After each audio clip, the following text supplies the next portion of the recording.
Here we are again from Clearwater Beach, Florida at The Collective Genius, the premier group for real estate investing. You have to be doing at least 50 deals per year to be a part of this premier group. Today we're with Justin Johnson, who exited a healthcare business and hit the ground running with real estate wholesaling. Discover this one thing that is the reason why existing business people, when they come to wholesaling, hit the ground running doing multiple deals in their first few months and never look back. It's the one thing that an established business person knows that a beginner struggles with. So listen to this if you want to take the next steps in real estate wholesaling. So Jersey's my main market. So born and bred and raised South Jersey. South Jersey's so close to Philadelphia. When I got into the real estate business, I couldn't get enough. It didn't seem like I could get enough deals in my own market. Mm-hmm. Philly was so close, and the real estate was booming at that time. I just started doing deals in Philly, so it made sense. Nice. Yeah. Did you have any mentors that helped you along the way get started? I mean, I had plenty of people that I talked to bounce stuff off of, but most of it was podcasts, to be honest with you. Really? Yeah. Which podcasts? For me, at first, it was Bigger Pockets. So so it was Bigger Pockets. I was listening to that. I had already stepped my toes into the landlord game, but I was working in another business. And then I started listening to Bigger Pockets, and I was kind of getting burned out in that other business. And that's what decided, I kind of decided to jump full-time into real estate. I was just listening to Bigger Pockets all the time. Mm-hmm. Me and a friend of mine, another CG member actually, he was working full-time too, and he was doing some real estate stuff, and we were just sharing podcasts back and forth. Nice. Yeah. But he was already in CG. No, he wasn't in CG. He's in CG now. Yeah. Gotcha. Yeah. He's a Collective Genius now, so.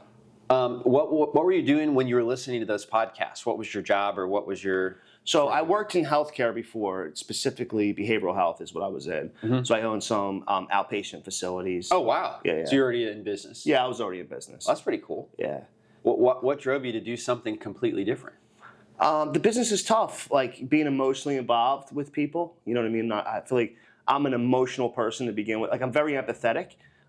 So dealing with clients, especially with addiction and mental health stuff, it was really, really close to home.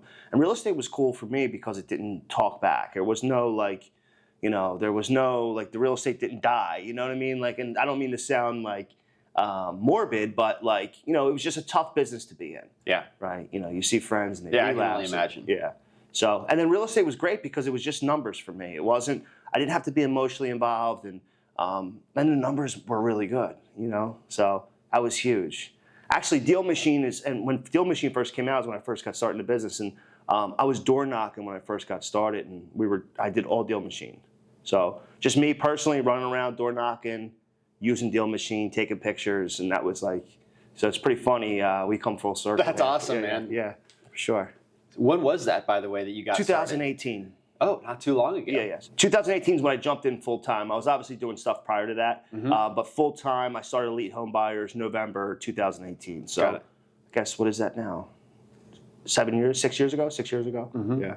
Do you door knock now, or have anyone do that? No, we don't do any door knocking now. That was kind of when I first started my business. It was all boots on the ground. So we were just door knocking, free lead channels. Again, we were using DealMachine to look up owners' information.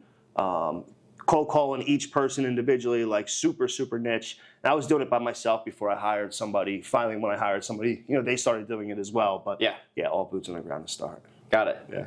So what did you say when somebody answered their door? Just, would you like an offer on your house? Yeah, I would just, I'm a local real estate investor. Hey, I don't mean to bother you or come off or alarm you, but I'm a local cash buyer. I'm looking for houses that we buy and fix or buy and rent.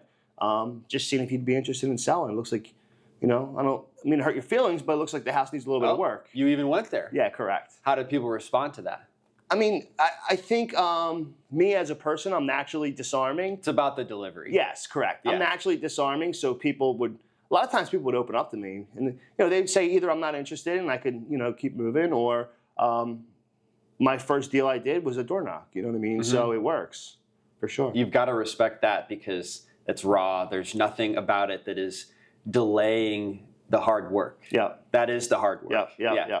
That's cool. And it was cool, especially in the beginning. I wish I could scale that model. It's a little harder to scale, but in the beginning we were getting really good deals because, the market was a little bit different back then too. There was a lot more vacant houses and stuff. But I was actually going toe to toe with the customer. We were going face to face. Like, so they knew that I was real. I wasn't sitting around waiting for them to come to me. I was going to them. So it was a little bit different, but it was definitely a good time. How much did you make on that first deal? Remember? I think I made 15 on my first assignment deal. Yeah. It might have been a little bit less because I think I put a deposit down and I didn't know that I was supposed to get refunded deposit. So, it's a little hazy, but I think it was about 15 is what I made on that first deal. That's a great first deal. Yeah, it was good. How did you find, so I know how you found the deal. Yeah. It's door knocking, and it had some paint peeling or some work that needed done. Yeah. How did you find the buyer for that? I knew a couple people that were already in the business, right? I knew a couple people that were flipping. So I just used my sphere of influence, Does anyone look at, would you be interested in your next flip? And I shared this before talking about my story, but my intention wasn't really to wholesale that in the beginning. I didn't really know what assignments were or wholesaling was.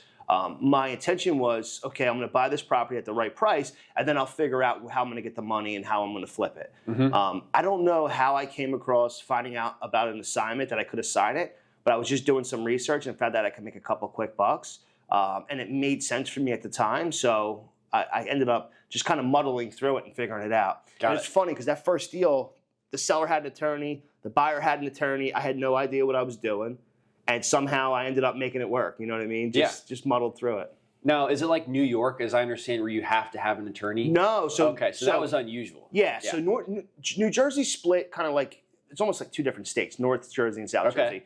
North Jersey's pretty much all attorneys. South Jersey's pretty much all title companies. Nice. So in my main market, same thing with Philly. Philly's all title too.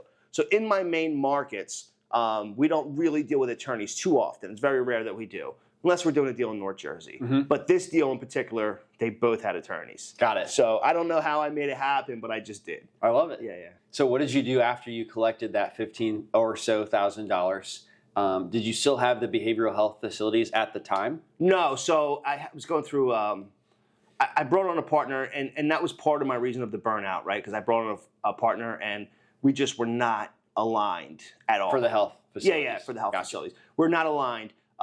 He was just, without going into too many details, we just were not aligned ethically and morally, and I decided to sever that relationship. You were out of that. Okay, gotcha. I got out. Yeah. Cool. So you had some time, and that $15,000 was probably nice. It was definitely nice. Yeah, well received. Yeah, and it was a proof of concept on how real estate could work and how I could duplicate these transactions. How did you know the flippers in the business? Just from knowing people that were doing it. Yeah. You know what I mean? And I've been in business, so like when you work for yourself or when you're self-employed, you know people, you meet people. You know what I mean? You're just naturally around people that have some things going on in their life. Were you in any type of business owner groups or anything like that? No, not at the time. I just knew a couple people who were buying and selling houses. They were flipping houses. So I just immediately went to them and said, hey, would these numbers work for you? Yeah. And we negotiated a deal, and I said, well, how do if I close on this, I'm not going to make the same amount of money that I think I would. And then I learned how to do an assignment, and the deal made sense. Got it. Yeah. What did you do next? Keep door knocking? So a lot of boots on the ground in the beginning. We were door knocking, hanging bandit signs. I wasn't pumping a ton of money into it because the business that I had just left, I had put everything I had into it, and I was pretty much at the point of almost bankruptcy. Yeah. Right. So it was like either make this real estate thing happen, or make it happen. There was no other choice for me. Yeah. Right. So once I figured out that I could do that assignment, I knew that if I continued to put them same efforts in, I could multiply it. So my first 6 months or so was door knocking, texting, and there was no texting platforms at the time yet that I knew of. So we were just texting one at a time, cold calling one at a time, and then hanging bandit signs. About 6 months in, after we had gotten some traction and had a few deals going, we're probably doing 3 or 4 deals a month consistently. Wow, that's pretty soon in. Yeah. I think my first year we did 78 deals my first year, and it was mostly boots on the ground, door knocking, cold calling, but not like through a dialer. Again, it was just all manual labor. I find that in this room, I've interviewed a few people on podcasts, and there's multiple people who burned the boats. Yeah. Right? They just went all in to make it happen and totally believed in themselves. Another thing I realized was, having been a business owner in the past, you probably didn't struggle with knowing that it will take like 400 door knocks to get a deal, right? Yeah. That's pretty awesome, and why you were able to probably get to 3-4 a month. Sure. within 3 months. Yeah, I originally burned the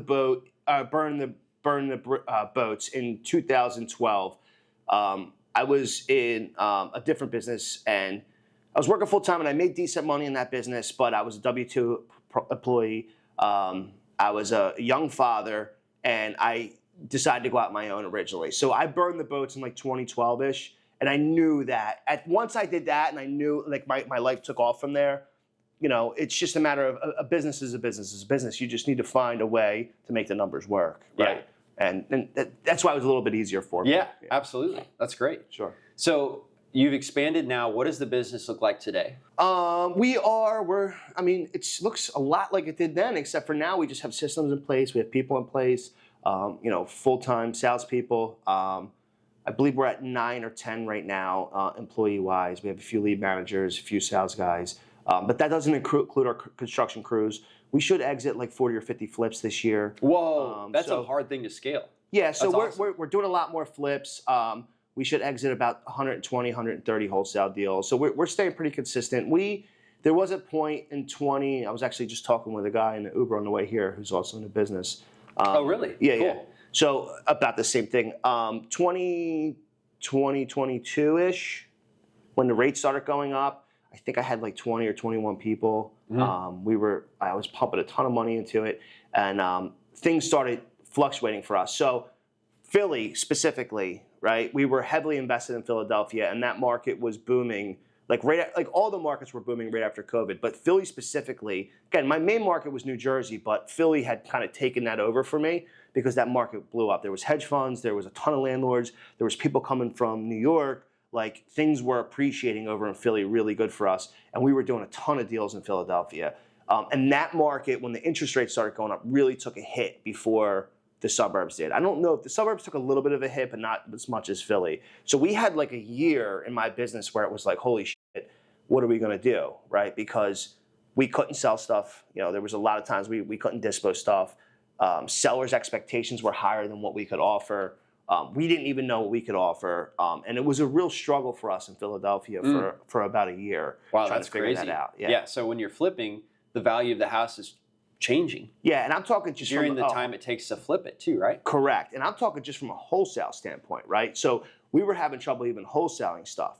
I never flipped that much in Philadelphia. Okay. Right. I prefer to flip and hold in the suburbs because I just know that market a little bit better. But a wholesale wise, we really took a beating. So when you say you had 21 people and now you have 11, right? Yeah. Does that represent right like now. You were doing 200 wholesale deals back then? Yeah. So we were doing probably around, well, actually, it's not true because we're probably doing around the same amount of deals now as we were doing then. We're just more profitable, right? And we're a tighter team. I was scaling up to try to do that. Yeah. Right. Yeah. At that point. And then we kind of got the rug pulled out from us. Got it. During that time when that market shifted for us. So when the rates go up and you're talking about wholesaling, did that just kind of remove a certain number of buyers?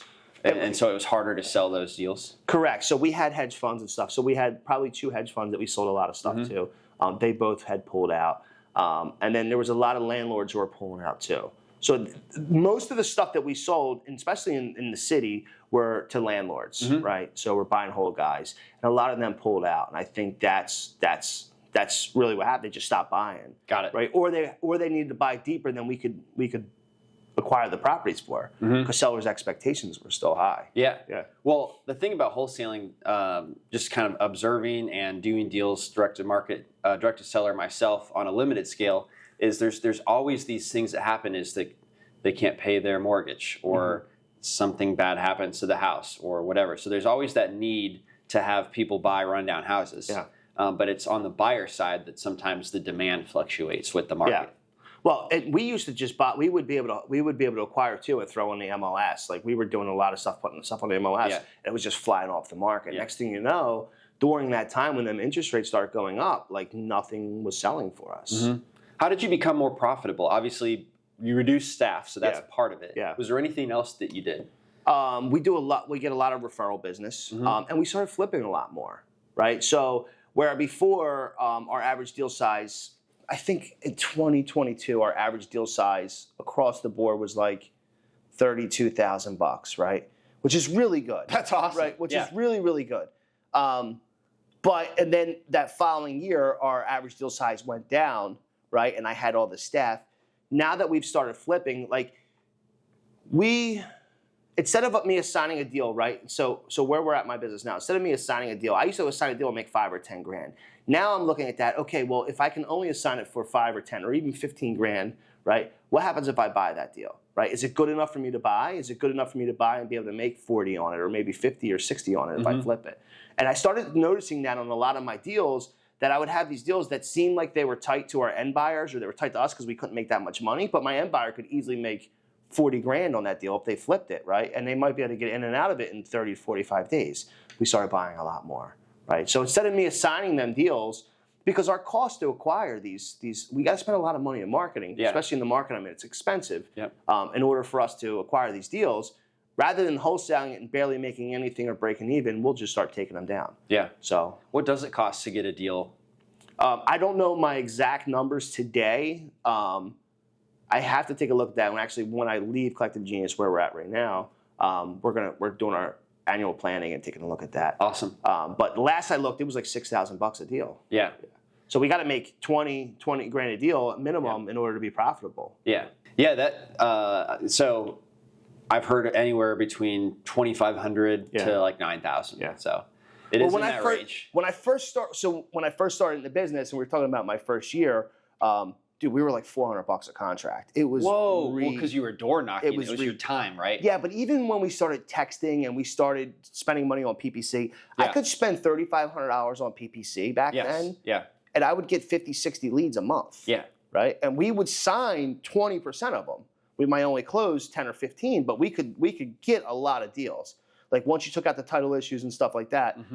But it did not cost us a lot of money at all. So PPC is a lot more expensive now? Oh, PPC is a lot more money for us now. And it's because we went to masterminds and told everybody it worked well? Correct. And everybody else started doing it too? Yeah, you know what? And also it's because all the TCPA laws. Because you used to be able to cold call, text, and do all that stuff, and you could get deals fairly cheap. Once the carrier started restricting stuff, everybody ran the cold call. Yeah. I mean, I'm sorry, everyone ran the PPC. PPC, yeah. You know, so not to mention, look at where we're at. You know, like everybody's selling something and they find out how good it's working. And I was fortunate, and I should have spent more money when I had the chance, right? Before there was a ton of competition. But I was just on Easy Street at the time because I was buying leads for super cheap. I was spending money on PPC and barely any money. And we were doing a ton of deals. I could have really, really ramped it up at the time. But, you know, hindsight's 20/20. I'm sure you've seen this, though. There seems to be cycles of what works well. This is true. Right? So PPC is saturated, so that means they're all going to go somewhere else. Well, guess what? I'll put it out there right now. For us, it's direct mail right now. And direct mail didn't work for a while. Like everybody pulled out of direct mail and everybody was cold calling and texting or whatever it was. And we did direct mail and it didn't do that good for us. Now we're back in direct mail and we're crushing it with direct mail, right? That's great. Yeah. So it is cyclical. And I don't know why it is like that, but it is. So I guess the learning experience here is you got to have multiple sources of marketing and just always be looking at your numbers. What was the challenge, or how easy was it to do a bunch of flips, right? Because moving from wholesaling to flipping is like a whole different ball game. You have contractors to manage, a lot of moving pieces. It's very challenging. Time is important, getting it done quickly. Yep, not that, and the money crunch too, right? Because with wholesale deals, I mean, you have a deposit out, you have money in marketing. With construction, is first off, a lot of times your projects go over budget, right? So you have money out of pocket there, closing costs, holding costs, all that stuff, your monthly interest payments if you're using hard money. So the time that the money's out there, it's very difficult. And I'm not here to say like, I mean, we're full-time flippers. I shouldn't say that. We do a decent amount of deals, but I would personally wholesale everything if I could, right? But in order for the deals to make sense, it's important for me to be multifaceted and be able to take deals down. Right, because there's a ton of like wholesalers and stuff who send me deals. They don't want me re-wholesaling them, so I'll buy them and I'll resell them. Or agents who send me referrals. They want the listing on the back end. They don't want to deal with the POS house that they're sending me, right? That needs a ton of work. Yeah. They'd rather send it to a guy like me. We'll make it beautiful, and then they could do their HGTV thing. And the reason why they bring it to you is because they know they'll get the listing later. Correct. If you weren't reselling it, they probably wouldn't give it to you. They'd probably give it to someone else. Correct. Yeah. Yeah, and I've made that mistake, right, of buying a house off agents and then reselling them as is. They're like, well, what the heck, you know? So it makes sense for me and my business and my pockets, right, to buy more houses. So, but it's not easy. Flipping hasn't been easy. I'm actually, one of the things that I'm trying to do here in the next 3 days while we're at this mastermind we're at, is talk to some people about structure for a project manager. Okay. Because that is something that's been difficult. Like, because we start putting time and effort into fix and flips, right? And then the wholesale business is struggling, and the wholesale business is our bread and butter, right? If we're not on top of that every day, making sure that the leads are coming in, the sales guys are happy, they're crushing their deals, it gets difficult. You start running into financial problems, right? And good thing I could see that coming before it happens. Yeah. But it's definitely something that's important. I got to get that off my plate. I just talked to Andrew, and he's also looking for the same thing. Wow. So I'm sure you guys will find the answers to project management, because there's so many people in Collective Genius that have done 100 flips a year, right? Have figured it out and probably have access to playbooks they'll give you. So Absolutely. That's great. Yeah, that's beauty of being a part of a mastermind. For sure. But yeah, it's been a struggle because there's been, even over the last couple of months, I told my COO, I'm like, we got to stop buying and we need to start wholesaling more, right? So I'm like trying to find that balance. And what ends up happening too, and this is what I noticed, David, from our perspective, is we end up buying, like, a lot of my buyers. So that was another thing that I dealt with, right? Is our buyers like, well, you flip, so you only want to sell me the deals. And then I'm like, no, that's not the case. What usually happens, Mr. Buyer, is we buy the deals that nobody else wants, that we can't make any money wholesaling, right? So that was a misconception. Oh, yeah, as well. you flipped it on them. Correct. Yeah, that's great. Yeah, but it's the truth, right? Because the big spread deals that we could assign and be done with and be out of them real easy and make a nice chunk. We'll probably do that. We're doing that, right? It's the deals that we got to grind to make 10 grand on assigning it. I'm like, well, why don't we just buy it? We can make 40. Yep. Right. That makes sense. So you mentioned something about your sales guys, and you said if you don't keep the deals flowing, then they can't make commissions. Yeah. And then they're probably going to start looking for another job, Correct. right? So I kind of wanted to kind of rewind back and say, like, well, what was the first person you actually did hire for your company? Was it that sales or acquisitions person, or? So actually it was, yes. The first person I did hire was an acquisitions person, but that was only because I knew somebody who was already working in the business and had experience and needed a job. Like, I knew that person. Interesting. They're working for like another real estate investor? They worked for another company that wholesaled and flipped. Okay. He had recently lost his job, and I had just started my business. I don't remember why he left there, but it was kind of convenient because I knew the guy, and so he hopped in. That's great. I'm sure he just seamlessly integrated, right? Yeah, and he had experience, which was great, and that rarely happens. It's like, it's hard to find people, especially with the experience in this business, because it's so niche. Right. So, and how many deals had you done before you made that hire? That was probably, I think I hired him about 4 months in. And So you were doing like 3 deals, 4 deals a month around that time, you said. Yeah. So I did my first deal in December of 2000. I opened in November 2018 just to start that deal. We did 2 deals in 2018. So I did 1 more in December. Then we did a few more. So I probably did maybe 6, 7 deals by that time. Yeah. Maybe a little bit more. Yep. And so by that time, you figured out how it works. Yeah. You'd seen it 7 times. Yeah. And that's the perfect time to get something off your plate. Correct. To buy back your time. And then what did you do with your extra time once that happened? Went out and got more deals. I just did acquisitions too. Got it. Yeah. So, but no, I did more marketing, right? Because I needed to be able to feed him deals. Yeah. So in addition to door knocking, then you started text messaging or direct mail. Correct. Got it. Yeah, we started text messaging next. That was the first thing. First thing we did was door knocking. Second thing we did was hanging bandit signs.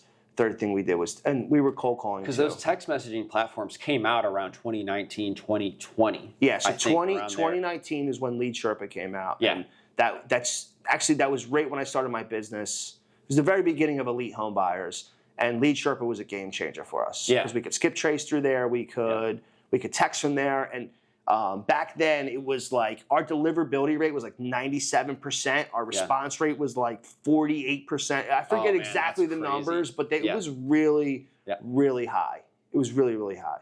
And then really, like you said earlier, the carriers didn't want that traffic. So it's gone down, obviously, since then, right? Yeah. We texted a few years ago. We turned it off probably 2 years ago, but we were still texting a little bit here and there. But it was just the deliverability rate was low and response rate was low. And I'm not the type of person, I don't really like hanging in the gray area. So like even with bandit signs, it worked really well for me. And then I started having like a a moral dilemma with it because I didn't like seeing, like, I would see my signs like blown in the street, and I did kind of like becomes that. trash. At Exactly, and I was like, well, I'm supposed to be making the neighborhood nicer, and I got these signs hanging in the street. You know? Yeah, I respect that. Yeah. So where do you want to go from here as we kind of wrap up in 2025? Oh man, so it's an exciting time. It is exciting because I feel like the market stabilized a little bit. Like I was gun shy. Like when I started taking that beating in 22 or whatever it was, I was kind of gun shy all through 23. 23 we did decent, but and then 2024 we started acquiring more. So it's been like a journey for me personally, and I feel like the market has stabilized a little bit more for us. Like we I just accepted an offer, thank God, on a property that just sat on the market for 3 months. And this was a property usually that would go way over asking price, right? Yeah. And this was like a showcase house. Like we spent so much money on this house renovating it. I'm like, why the heck is it not selling? Yeah. And of course, as soon as I get on my flight to come to Florida, it goes into a bidding war. Like that's good. Yeah, very good. But, it kind of reminds me of when I got started in the business when, like, you would buy a house and it might not sell for a month or 2 or 3 months. You know what I mean? It might take a little while to get an offer. So I feel like we're a little bit more of a stable market. So I'm excited to see what that is. Our numbers are dialed in. As a company, as a business, our numbers are dialed in right now. My team's dialed in. So I'm just looking forward to being super profitable for 2025, right? Yeah. Another one of the things that I do when I leave Collective Genius in December is I always get set up for my annual planning for the next year. So I'm excited to dive into that and see what that looks like for us. Yeah, I'm excited to see what impact the project management has on your business. Yeah, me too. Maybe in 3 to 6 months from now, it'd be cool to check in. Yeah, absolutely. What's your social media? Justin Johnson on Facebook, J3 Companies on Instagram. Cool. I'm way more active on Facebook. Okay. But yeah, that's it. Awesome. Thank you so much, thanks, man. David. Thanks for listening to the DealMachine Real Estate Investing Podcast. Please leave us a review and follow along wherever you're listening to your podcast.